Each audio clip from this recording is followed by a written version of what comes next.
12वी पूर्ण झालेले आहे, पुढच्यांचे 10 दिले. काय अंदाज आहे बारामतीचा त्याचा निकाल पाहिजे? नक्की बारामतीमध्ये वहिनींचं रेकॉर्ड व्हावं अशी परिस्थिती आता तर आहे. आपल्याला माहिती आहे की खर तर ही निवडणूक खूप दुःख अंतकरणाने बारामतीतले सगळे मतदार सामोरे गेले, कारण का दादाविना ही पहिलीच निवडणूक होती आणि दादांच्या जाण्याने ही पोटनिवडणूक लागली होती. परंतु दादांना एक श्रद्धांजली वाहण्यासाठी की जे काम या राज्यामध्ये दादांनी खूप राज्यासाठी काम केलं, बारामतीसाठी केलं आणि बारामतीच्या मतदारांनी हा कौल वहिनींच्या रूपानं दिलेला आहे. निश्चित प्रकारे वहिनी दादांची स्वप्न, दादांचे विचार, दादांची शिकवण, दादांचा एक आदर्श घेऊन बारामती बरोबरच राज्याचा निश्चित प्रकारे विकास करतील, हे राज्य पुढे नेण्यासाठी प्रयत्न करतील.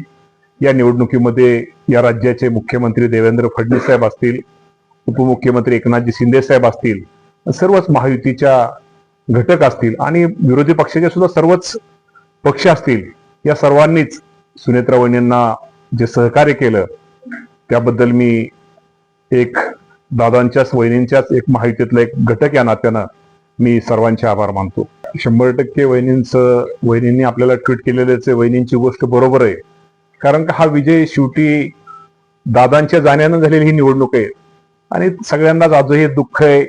आजही मतदान करताना मतदारांना दुःख होतं, मतमोजणी करताना सुद्धा सर्वांनाच दादांची आठवण येते, कारण का दादांचा फोन आला असता, किती फेरी चालू आहे, किती कुठल्या गावात आहे, कुठल्यात हे केलं असं. आणि दादांचं निश्चित प्रकारे पूर्वीपासून दादांचं नेहमी निवडणुकीमध्ये लक्ष असायचं आणि ती आठवण नक्की आज सगळ्यांना येते. असं कोण बोललेलं नाही. आता खाली कोण काय बोलतं, खाली कोण शुभेच्छा देतं, याची जास्त आपण कधी चौकशी कोणी करत नाही.